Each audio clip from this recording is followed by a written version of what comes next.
Hello students, I Shakti Kumar, lecturer in chemistry. Today going to start a topic on historical development of periodic table. It's a topic from 11th class chemistry, chapter 3rd, that is classification of elements and periodicity in properties. So let's start the topic. Now, classification of elements and periodicity in properties. In this chapter, we will discuss the topics, that is the historical development of the periodic table, and then we will discuss about the Mendeleev's periodic table.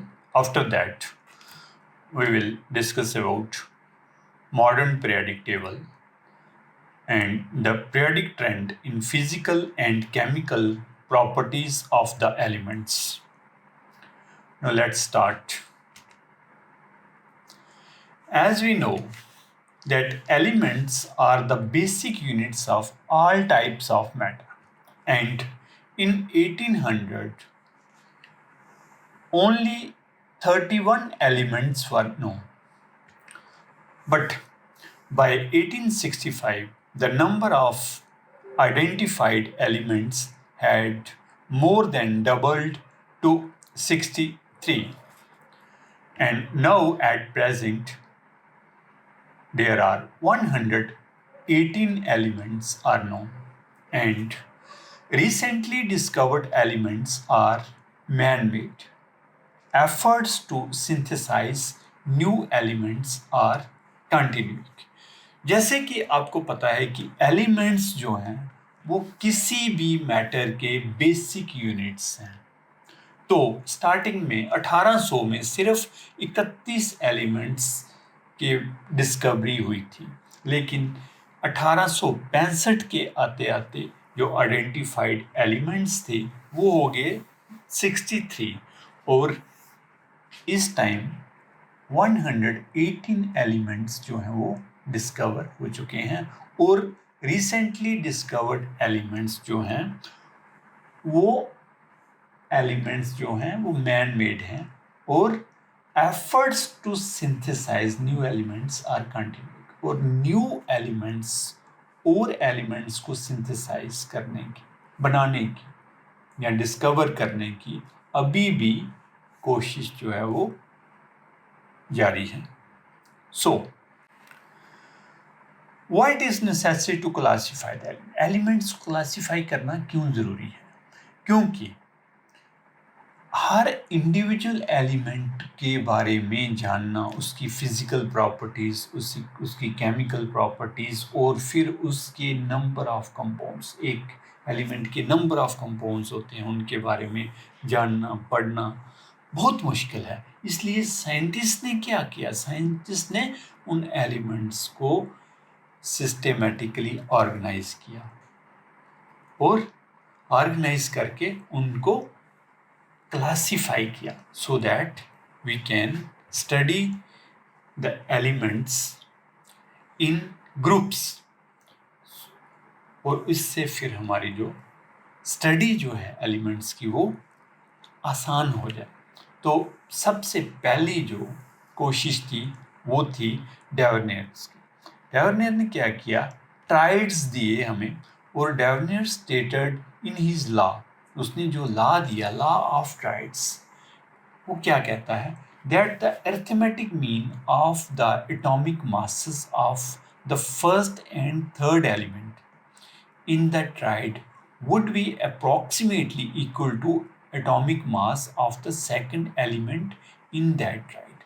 उसने क्या कहा कि अगर तीन element लिए, उसने तीन element लिए, सेट ऑफ 3 एलिमेंट्स, और फर्स्ट और थर्ड एलिमेंट का जो मीन होगा एटॉमिक मासेस का, वो अप्रॉक्सीमेटली इक्वल होगा किसके? सेकेंड एलिमेंट के एटॉमिक मास के। लाइक लिथियम का एटॉमिक मास जो है वो 7 है, और पोटाशियम का एटॉमिक मास 39। ठीक है जी। अब इन दोनों का जब मीन लेते हैं 7 + 39 डिवाइड करते हैं इसको 2 से, तो ये अप्रॉक्सीमेटली कितना आता है 23। ऐसे ही जब हम क्लोरीन का और आयोडीन को सम करेंगे और उसको 2 से डिवाइड करेंगे तो ब्रोमीन का जो एटॉमिक मास आएगा वो अप्रॉक्सीमेटली 80 आएगा। ऐसे ही कैल्शियम और बेरियम को जब ऐड करेंगे और उनका मीन निकालेंगे तो वो मीन किसके एटॉमिक मास के इक्वल होगा, स्ट्रोंशियम के एटॉमिक मास के इक्वल। जैसे यहाँ हमने एटॉमिक मासेस लिए हैं तो यहाँ से लिथियम और पोटाशियम को जब ऐड किया तो सोडियम का हमारे पास एटॉमिक मास आ गया 23। ऐसे ही ब्रोमीन का जो एटॉमिक मास हमें 81.25 मिला और अप्रॉक्सीमेटली वो 80 मेंशन किया गया।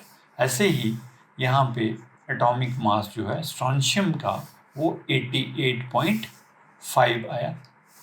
ठीक है, तो इस तरह से जो भी उन्होंने क्या किया, दो एलिमेंट्स फर्स्ट और थर्ड एलिमेंट्स का सम किया, उसका मीन निकाला और वो जो मीन था वो सेकंड एलिमेंट के एटॉमिक मास के इक्वल था। This was Dobereiner's law. तो इस तरह से उन्होंने ये हमें कुछ ट्राइड्स दिए, लेकिन इसके कुछ ड्रॉबैक्स भी हैं। ड्रॉबैक्स क्या थे, जैसे ही नए एलिमेंट्स आए तो ये मॉडल जो था ये ऑब्सलीट हो गया और newly discovered elements did not fit into the tried. और जो नए एलिमेंट्स इसके बाद जो डिस्कवर हुए वो इस ट्राइड में फिट नहीं हुए। तो इसके बाद आते हैं G Newlands law of octaves. ये क्या कहता है, according to Newland law of octaves, when elements are arranged by increasing atomic mass, जब elements को arrange किया गया according to increasing atomic mass, the properties of every eighth element starting from any element are a repetition of the properties of the starting element। तो क्या कहता है कि जब एलिमेंट्स को अरेंज किया गया एटॉमिक मासेस के हिसाब से, तो हर एट्थ एलिमेंट की प्रॉपर्टीज जो थी वो रिपीट हो रही थी। कैसे, जैसे यहाँ पे हम देखते हैं, जैसे म्यूजिक के नोट्स होते हैं सा रे गा मा पा धा नी, ऐसे ही एलिमेंट्स को अरेंज किया गया according to increasing atomic masses. तो ये first, second, third, fourth, fifth, sixth और सेवंथ के बाद जो एट्थ एलिमेंट आएगा उसकी प्रॉपर्टीज फर्स्ट एलिमेंट से रिजेंबल करेंगी और ऐसे ही नेक्स्ट जो एलिमेंट होगा उसकी प्रॉपर्टीज उसके सेम ग्रुप में जो है वो रिजेंबल करेंगे। जैसे लिथियम, सोडियम, पोटाशियम, इनकी प्रॉपर्टीज जो हैं वो आपस में रिजेंबल करेंगी। ऐसे बेरिलियम, मैग्नीशियम, कैल्शियम, इनकी प्रॉपर्टीज, ऐसे ही बोरॉन, एल्युमिनियम। इस तरह से उन्होंने एलिमेंट्स को अरेंज किया कि हर एट्थ एलिमेंट जो था वो starting from any element are a repetition of the properties of the starting elements like the notes of music. जैसे सारे गामा पा धा नी के बाद फिर से सा आता है, तो वैसे ही हर एलिमेंट जो था वो अकॉर्डिंगली उसकी प्रॉपर्टीज रिपीट हो रही थी। इसके कुछ ड्रॉबैक्स थे, वो थे it is applicable to only lighter elements having atomic weight up to 40 U। Calcium तक, मान लो कैल्शियम तक ये टेबल एप्लीकेबल था, उसके बाद इसका ये टेबल यूजफुल नहीं हुआ। With the discovery of noble gases properties of eighth element were no longer similar to the first one. और जैसे ही नोबल गैसेस का एग्जिस्टेंस में आई तो ये जो लॉ था ये एक तरह से फेल हो गया। तो इसके बाद नेक्स्ट थे लॉथरमेयर। लॉथरमेयर ने क्या कहा? लॉथरमेयर ने ग्राफ प्लॉट किया between atomic weights and atomic volumes. इन्होंने ग्राफ प्लॉट किया और इन्होंने कहा कि most electropositive elements occupy peaks, कि मोस्ट इलेक्ट्रोपॉजिटिव एलिमेंट्स होते हैं वो पीक्स जो हैं वो उनको ऑक्यूपाई करते हैं। जैसे मोस्ट इलेक्ट्रोपॉजिटिव एलिमेंट्स जो हैं वो हमारे कौन से हैं? Alkali metals like sodium, potassium, rubidium, caesium, lithium, ये सारे जो हैं हमारे एल्कली मेटल्स हैं। ठीक है, तो ये जो एल्कली मेटल्स हैं ये कौन सी पोजीशंस लेंगे ग्राफ के ऊपर? ये पीक पोजीशन लेंगे, ये वाली पोजीशंस, ये वाली पोजीशंस लेंगे। जैसे ये lithium, sodium, potassium, rubidium, caesium कौन सी पोजीशन ले रहे हैं? ये पीक पोजीशंस ले रहे हैं। तो जो पीक पे हैं वो कौन से हैं? Most electropositive elements. नेक्स्ट इन्होंने क्या कहा कि लेस इलेक्ट्रोपॉजिटिव एलिमेंट्स, जो कम इलेक्ट्रॉन पॉजिटिव एलिमेंट्स हैं वो डिसेंडिंग पोजीशंस ऑक्यूपाई करेंगी। तो वो जो है लेस इलेक्ट्रोपॉजिटिव एलिमेंट हैं वो एल्कलाइन अर्थ मेटल हैं, वो हैं beryllium, magnesium, calcium, strontium and barium. तो ये डिसेंडिंग पोजीशंस जो हैं ये ऑक्यूपाई करेंगे। कौन सी डिसेंडिंग पोजीशंस? वो देखिए, ये बेरिलियम आ गया, ये मैग्नीशियम आ गया, ये डिसेंडिंग पोजीशंस ऑक्यूपाई कर रहे हैं। ऐसे ही मैग्नीशियम, कैल्शियम, स्ट्रोंशियम और बेरियम। तो most less electro positive element, sorry less,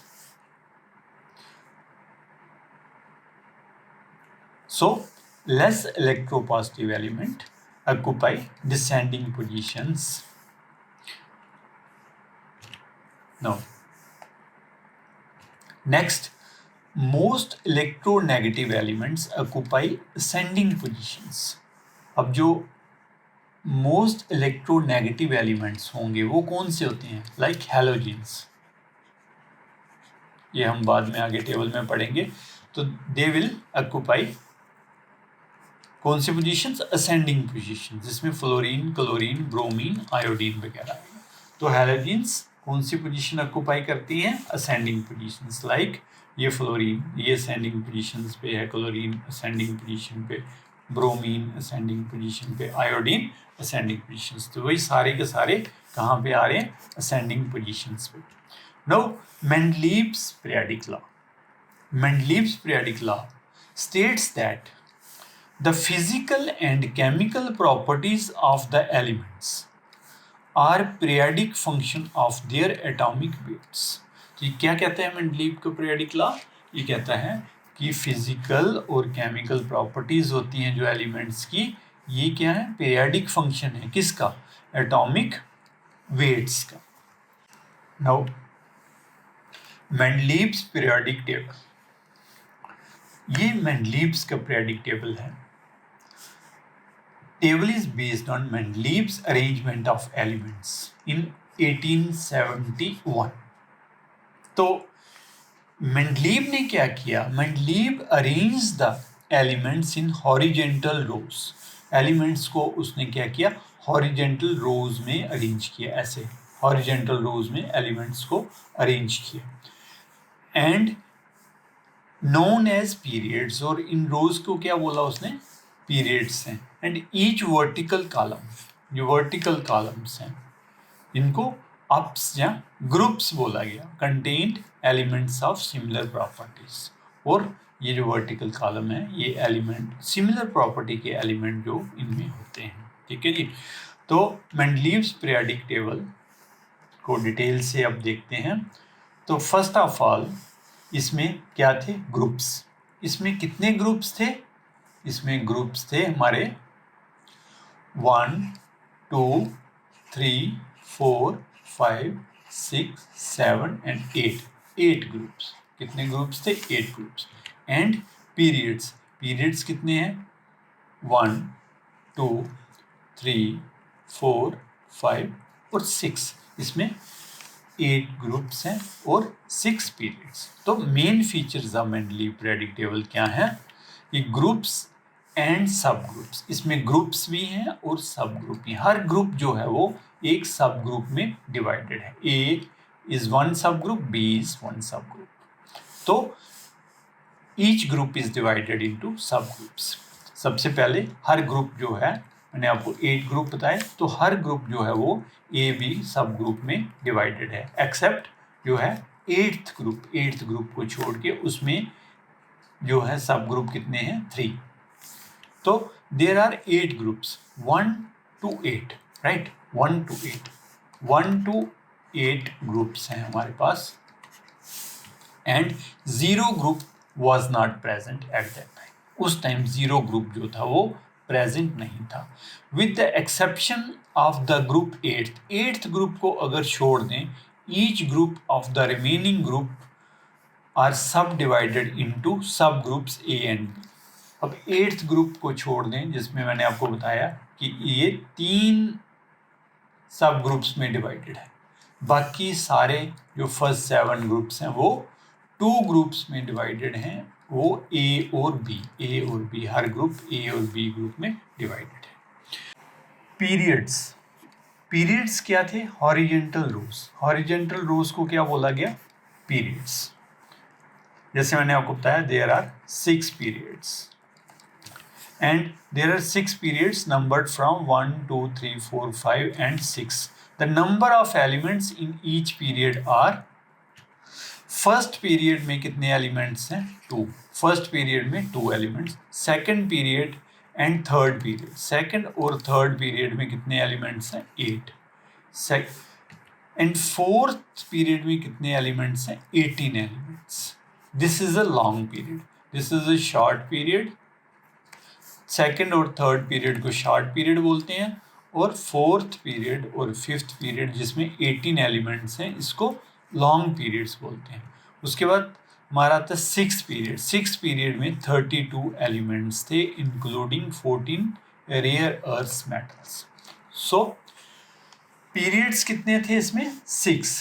कितने पीरियड थे? 6। तो फर्स्ट पीरियड में 2 एलिमेंट्स, सेकेंड में 8 एलिमेंट, थर्ड में भी 8 एलिमेंट, फोर्थ में 18 एलिमेंट, फिफ्थ में 18 और सिक्स में 32 एलिमेंट। इस तरह से इसने एलिमेंट्स को अरेंज किया। Next, significance of Mendeleev's periodic table. तो मेंडलीव के पीरियोडिक टेबल का सिग्निफिकेंस क्या है? ये एक नए टाइप का पीरियोडिक टेबल है जिसमें हम 0 ग्रुप बता रहे हैं। लेकिन आपको एक चीज़ पहले क्लियर कर दूं, जो पिंक में है, what ever is in pink colour, ये वो एलिमेंट्स हैं जो मेंडलीव के टाइम डिस्कवर नहीं हुए थे। ये एलिमेंट्स जो थे वो मेंडलीव के टाइम नोन नहीं थे।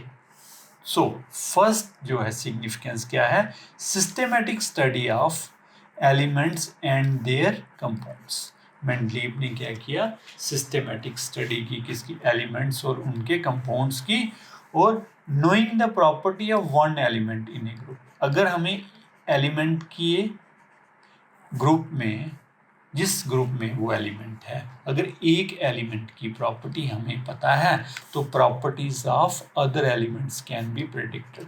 बाकी एलिमेंट्स की प्रॉपर्टीज हम प्रिडिक्ट कर सकते हैं। जैसे हमें लिथियम की प्रॉपर्टी पता है सपोज, तो हम सोडियम की प्रॉपर्टी, पोटाशियम की प्रॉपर्टी पता कर सकते हैं। और जैसे हमें यहाँ पे फ्लोरीन की प्रॉपर्टी पता है, तो हम क्लोरीन की, ब्रोमीन की, आयोडीन की प्रॉपर्टीज का पता कर सकते हैं। Next, correction of masses of many elements. तो मेंडलीव ने क्या किया, बहुत से एलिमेंट्स जिनके मासेस ठीक नहीं थे उनकी करेक्शन की। जैसे यहाँ पे बेरिलियम जो है इसका मास यहाँ पे है 901 इन मेंडलीव्स पीरियोडिक टेबल, लेकिन जो इसको असाइन किया गया था मास वो था 13.5 विच वाज करेक्टेड, जिसको मेंडलीव ने करेक्ट किया। इसके बाद prediction of new elements, Mendeleev ने क्या किया, नए एलिमेंट्स की प्रिडिक्शन की on the basis of arrangement of the elements in his periodic table. उसने जैसे पीरियोडिक टेबल में अपने एलिमेंट्स को अरेंज किया तो कुछ जगह उसने खाली छोड़ दी और लेकिन उन एलिमेंट्स की जो उन जगहों पे भरने थे उनकी प्रॉपर्टीज उसने पहले ही पता कर ली और उन एलिमेंट्स को उसने नाम दिए, जैसे एका बोरान। जैसे स्कैंडियम उस टाइम नोन नहीं था तो ये बोरान के बाद में आता था, इसको उसने नाम दे दिया एका बोरान। ऐसे ही एका सिलिकॉन जो था, एका सिलिकॉन, वो उसने बोला किसको, जर्मेनियम को, क्योंकि ये सिलिकॉन के बाद में आता था। ऐसे ही एका एल्यूमिनियम के बाद जो गैलियम आया तो इसने इसकी जगह खाली छोड़ दी गैलियम की और इसको नाम दिया एका aluminium.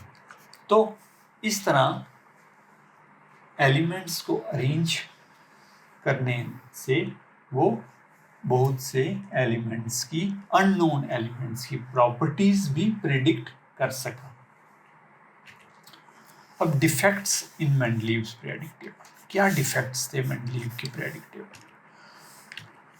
First, position of hydrogen not explained. Hydrogen की जो पोजीशन है उसको वो एक्सप्लेन नहीं कर सका, क्योंकि हाइड्रोजन जो थी वो एल्कली मेटल से भी रिजेंबल करती थी और हैलोजन से भी रिजेंबल करती थी। इधर एल्कली मेटल्स और उधर हैलोजन से भी रिजेंबल करती थी, इसलिए वो हाइड्रोजन की पोजीशन को जस्टिफाई नहीं कर सका। और फिर एनॉमलस पेयर्स थे, कुछ एनॉमलस पेयर थे, जैसे ऑर्गन और क्रिप्टॉन। आपको देखिए, ऑर्गन जो है इसकी वैल्यू 39.9 है, एटॉमिक मास 39.9 है, लेकिन पोटाशियम का है 39.1, लेकिन आर्गन को पहले लिए गया, पोटाशियम को बाद में लिया गया। ऐसे ही कुछ और एलिमेंट्स हैं जैसे कोबाल्ट और निकल। यहाँ भी आप देखोगे कि कोबाल्ट जो है 58.9 है और निकल 58.7 है, तो कोबाल्ट पहले लिया गया, निकल बाद में लिया गया। और एक थर्ड पेयर है यहाँ पे 128 को पहले लिया गया और 127 को बाद में लिया गया। तो ये जो थे कुछ एनॉमलस पेयर थे। नो नेक्स्ट डिफेक्ट क्या था पीरियोडिक टेबल में? पोजीशन ऑफ आइसोटोप्स में क्या था कि जैसे हाइड्रोजन है, हाइड्रोजन जो है इसके 3 आइसोटोप्स हैं और उस तरह से हाइड्रोजन को 3 डिफरेंट पोजीशंस चाहिए थी according to Mendeleev's periodic law, लेकिन उसको एक ही पोजीशन मिली। और फिर एक और डिफेक्ट था कि some dissimilar elements group together and similar placed in different groups. कौन कौन से? जैसे लिथियम सोडियम और पोटाशियम, ये तो सिमिलर एलिमेंट्स हैं, ठीक है। और लेकिन यहाँ पे जो कॉपर, सिल्वर, गोल्ड वगैरह ये जो एलिमेंट्स हैं ये डिसिमिलर एलिमेंट्स हैं, ठीक है। कुछ सिमिलर एलिमेंट्स के साथ कुछ डिसिमिलर एलिमेंट्स उसने रख दिए। और ऐसे ही दूसरी जगह जैसे कॉपर और मरकरी, कॉपर जो है ये फर्स्ट ग्रुप में आ रहा है और मरकरी जो है वो सेकंड ग्रुप में आ रहा है। तो ये दोनों सिमिलर एलिमेंट्स हैं, लेकिन इनको उसने डिफरेंट ग्रुप्स में रख दिया। तो ये भी एक डिफेक्ट था मेंडली पीरियोडिक टेबल का। उसके बाद position of elements of group 8th, no proper place has been allotted to 9 elements. इन 9 एलिमेंट्स को जो ग्रुप 8th में उसने रखे, इनको कोई प्रॉपर प्लेस वो पीरियोडिक टेबल के अंदर अलॉट नहीं कर सका। ये भी उसके टेबल का एक डिफेक्ट था।